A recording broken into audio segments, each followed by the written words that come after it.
Keeping it real. You know. You know the drill. Come on. Keeping it real. Let's go.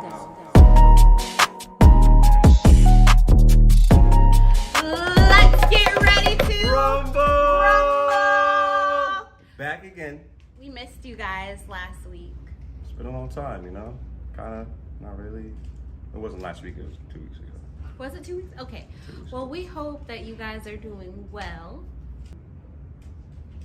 I know I had some fun. I was just chilling. Last Saturday was real cool. Got to spend time with Sapphire. If you don't know, that's our daughter. Daddy-daughter time. You know, that's my thing. I'm a girl dad. If you're a girl dad, shout out to you. Boy dads are cool too. So, do you want to share with them what we did this past weekend? Yeah, sure. So last weekend, my friend Trenton Hughes, shout out to Trenton Hughes and the Hughes family. I got to, get to know Lauren a little better and Jasir. We got to see Jasir ball out at a 7-on-7 tournament in Tampa, Florida. Shout out to Tampa. And we talked about relationships. The main premise behind the show last week, the live, was to kind of get and put into perspective the power of being connected to different kind of people. And the power of being in relationship with other people. Now, there are friend relationships, husband and wife relationships, brother relationships. My little brother is sitting over there helping with our daughter as we speak right now.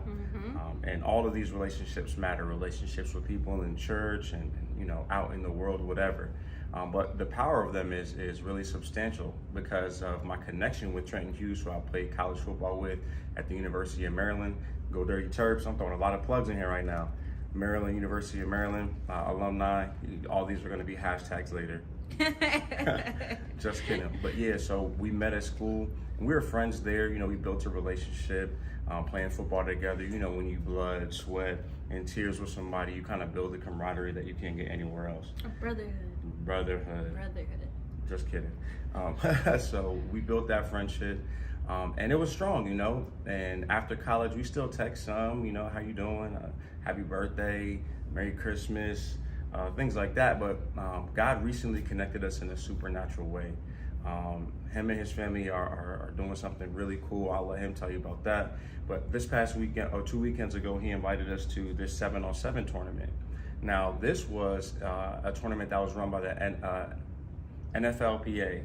NFLPA, if you don't know, look it up, Google it. It's connected directly to the NFL. There were some NFL players that had their own teams there. So all types of networking, all types of people connecting. But Jesus opened the door for some people who live in Seminole to come be a part of something really big. The Sandlot, a 7-on-7 tournament, was awesome. A lot of great athletes were, doing their thing. But me and my wife were kind of sitting in the car on the way back discussing how awesome Jesus was. Because of a relationship, people like us got to be a part of something special like that. Shout out to Tori Smith as well for being more than amazing as a friend and as a person. I appreciate you and love you and the Smith family as well. But last weekend was a ton of fun, and I enjoyed myself because it's kind of the arena that I'm familiar with football. It was great.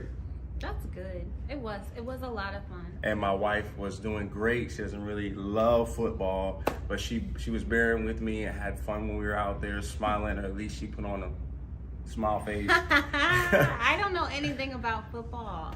I should have did better with making her aware of what the game was about, but she had an awesome time. We had an awesome time, and it was an awesome visual for what it's like to be connected to people and the power of strengthening relationships that God creates. I think what was really exciting for me, from what I could understand and see, was the fact that there were so many young men working towards a goal.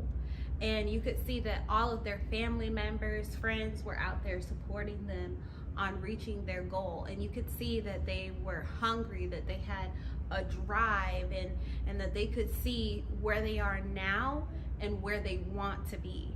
And I just think that was amazing to see that in so many young people. My preference is basketball.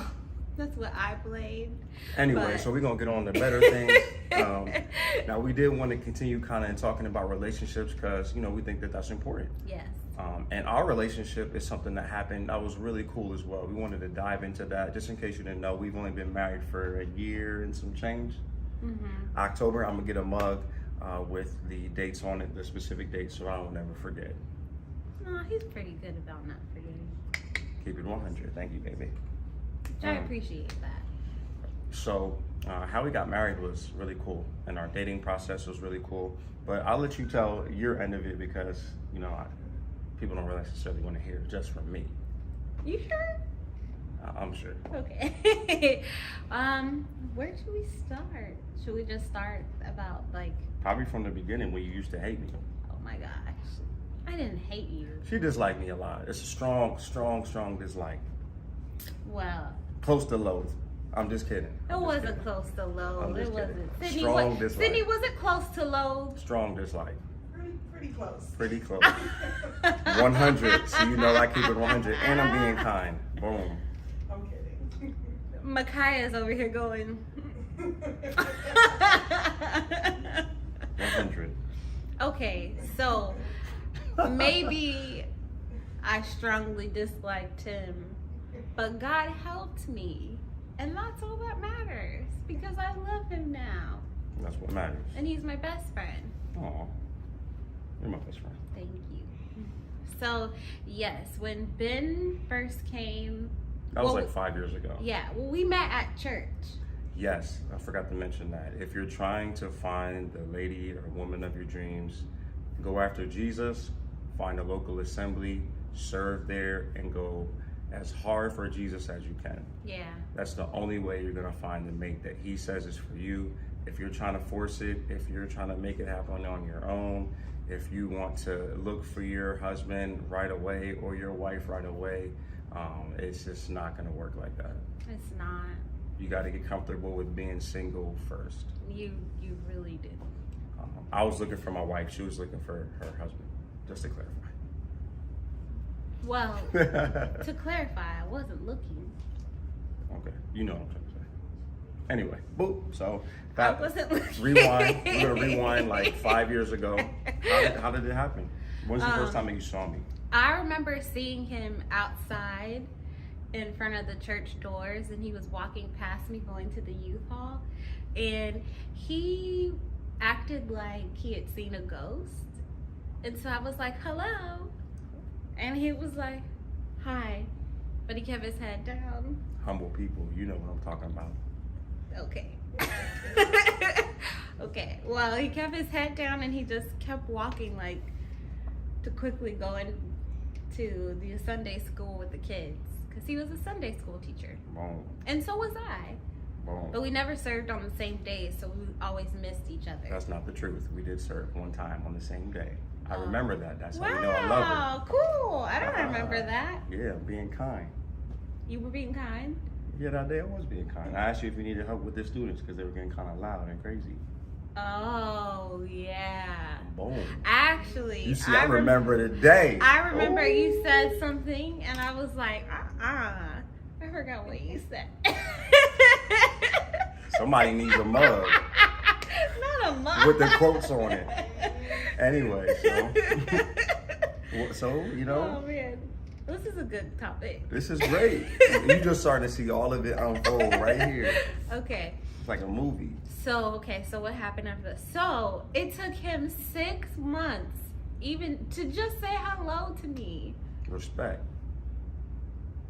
Okay, 6 months, and it wasn't until the day that he got his minister's license that, and I remember this. I was talking to my friend Myra, and he came over to like share about how he got his license, and Myra was like, "Congratulations, Benji," you know. And I just sat there looking because I was like, okay, I wonder if he's gonna like share with me or talk to me or say hello. You know what I mean? Like, it's kind of awkward when you're having a conversation with someone and then a third party comes up and like hijacks the conversation, you know, and then you become the third wheel. So I know I wore the shirt for a reason. She has to be kind. I am. I'm just telling a story. It's just a story of what happened. All right. That's what happened back Part 2's then. gonna be way better. Okay, listen, that was 4 years ago, people. I am not in this place anymore. The Lord healed my heart and He changed me several times over. And there's still a lot of work to be done. Healed your heart from what? A lot of things. Like what? Where should I begin? No, I'm just kidding. I think the biggest thing at that point was just a lack of trust for people. We need silence for a second. A lot of people need to hear that. Her heart was healed before she can get married. She had problems trusting people. So if she was looking for a husband right away, connected to somebody, quiet again. She would have found the wrong person because her heart wasn't healed. She would have connected with somebody else who was brokenhearted, who needed help trusting people. Boom, bad relationship. There you go. That was good. You know, gotta drop Boom. nuggets on. Okay, that was a good nugget. So you were saying you needed help with your heart. Jesus had to heal your heart. Okay. With trust. Well, what have you ever had? Did you have any like issues prior to that? Of course, I played college football. So when you play sports at a high level, you get involved with all the extra media and all that stuff, and people kind of want to talk to you because of a status. Coaches, they recruit you and they tell you how awesome you are. And then when you get to the place where they say they want you to be, you're just another person.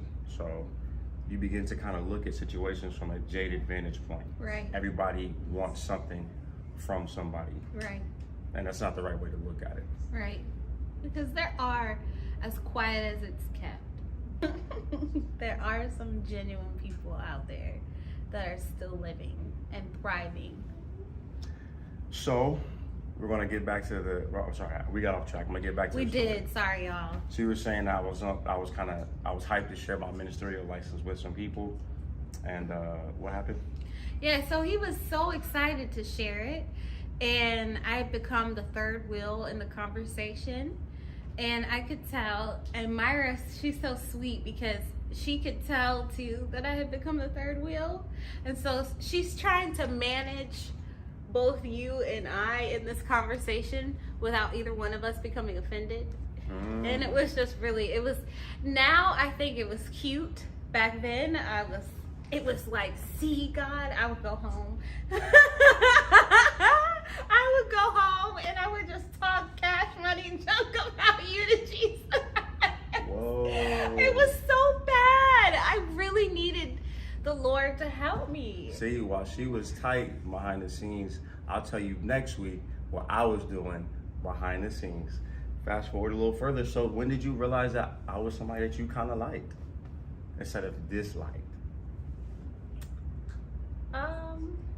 That's so funny. I feel like we should have Sydney come on camera and tell the story. Absolutely not. Somebody talking from the background. I can talk from here. We want to get her in the camera. So y'all pray with us that next week maybe Sid will join us for a little bit of extra talk about this part of it. Because it's important to know, the other people with different perspectives, relationships. So that's my sister, Sydney, an amazing addition to my life. Quick story. Me and her mom were talking one day, and I had a dislike for her, right? I'm talking about her disliking me. I had a dislike for her. You had a dislike for Sydney? How does anyone dislike Sydney? I don't know. I definitely wasn't walking with Jesus that close. That's how you can tell. If anybody dislikes her, they're bad people. Just not good, not a good. Bad. Because she's so full of love, So her mom told me something cool, and shout out to my Aunt Jody. She said, you have an opportunity to be an awesome big brother, somebody who can really, love on her in a big brotherly way. She doesn't have a big brother, so you have an opportunity to be that.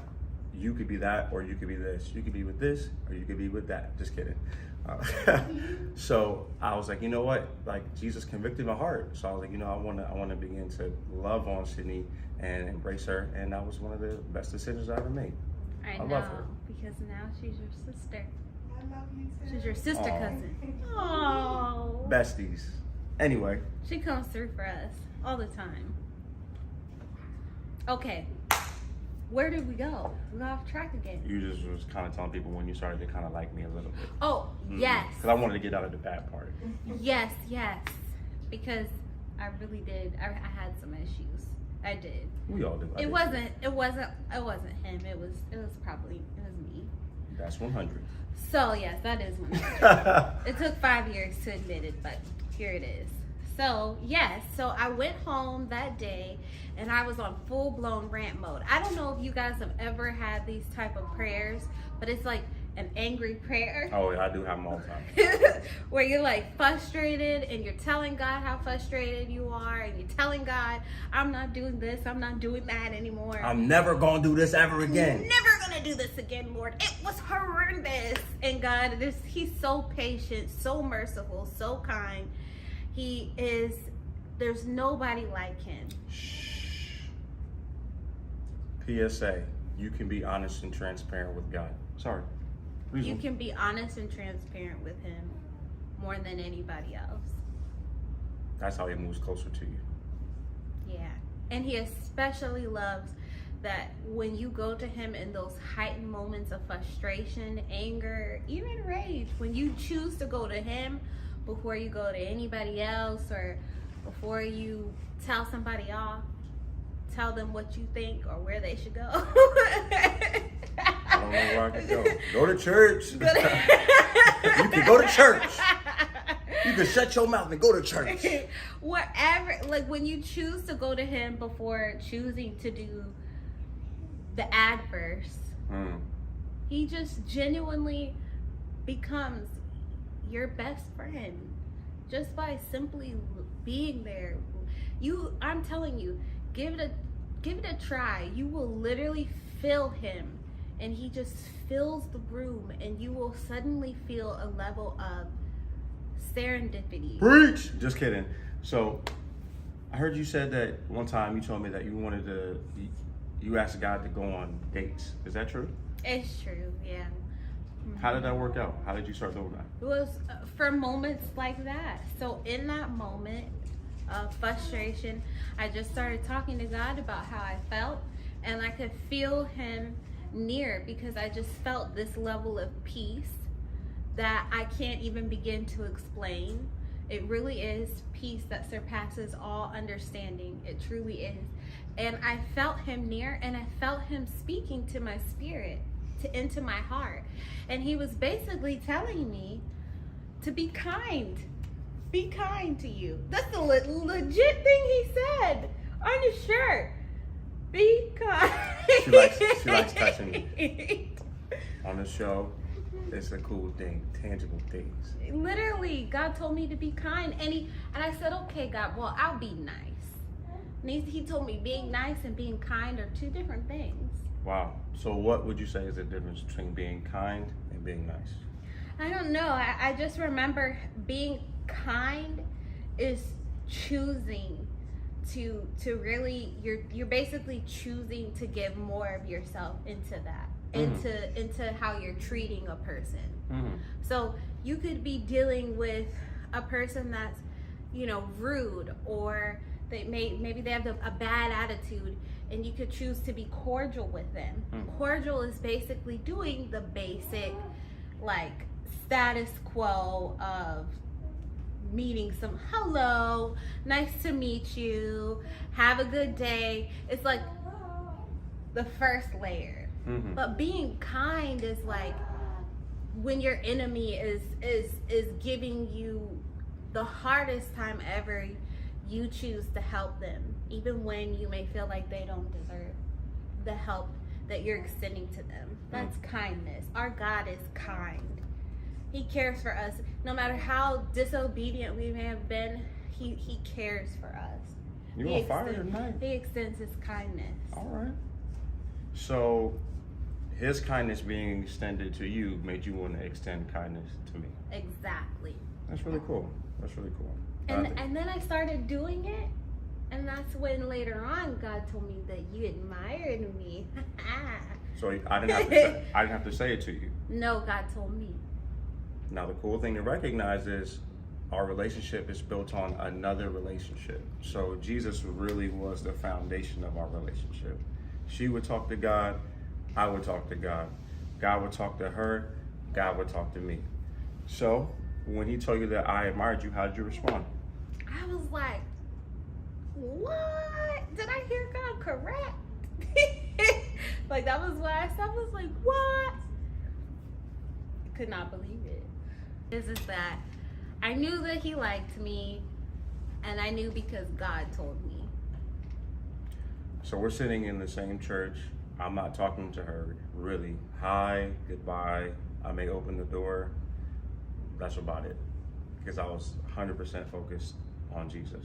She is 100% focused on Jesus and dislike for me. I'm just kidding. I'm just kidding. I'm just kidding. I had to be, you gotta poke back sometimes. So in the process of like you talking to God and going on dates with God and your friends, you telling your friends that God told you this and telling your friends that God said that to you, what was your perception of what was happening?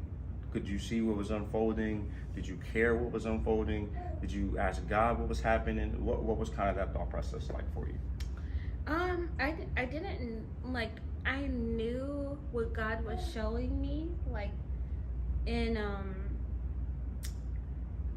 just by what he told me. He told me to trust him. Was that when he told you that I admired you? Yes. Okay, you forgot that part. Yeah. You gotta tell people that. He told me to trust him, and he told me that Ben admired me. But here's the thing that's so funny. Sometimes when God tells you something, you see no proof of it. Like Ben is being so honest. We did not communicate at all. Like, you would have never even thought that we even knew each other. Like, that's how much we didn't communicate. Yeah, it's facts. So you were saying no? So we didn't communicate, and we weren't friends. And so for God to tell me that he admired me, I'm like, wait, what? How is that even possible? So from that point forward, how did, even though you didn't see it materializing, what was going through your mind about? Were you thinking about a relationship at all? Were you thinking about like anything in the future as it pertains to us, or like what was going through your mind? So I decided that because I couldn't see it, I felt like it would happen in God's perfect timing if it was meant to happen. So I decided to just focus myself on Jesus, sharing his gospel with other people, loving people. So cool story. I was the outreach director at that point in time in the church, and she comes up to me and says, I'm going to start doing outreach at this particular apartment complex. I was praying to God, and I felt like he's leading me here. So I'm thinking like, yeah, right.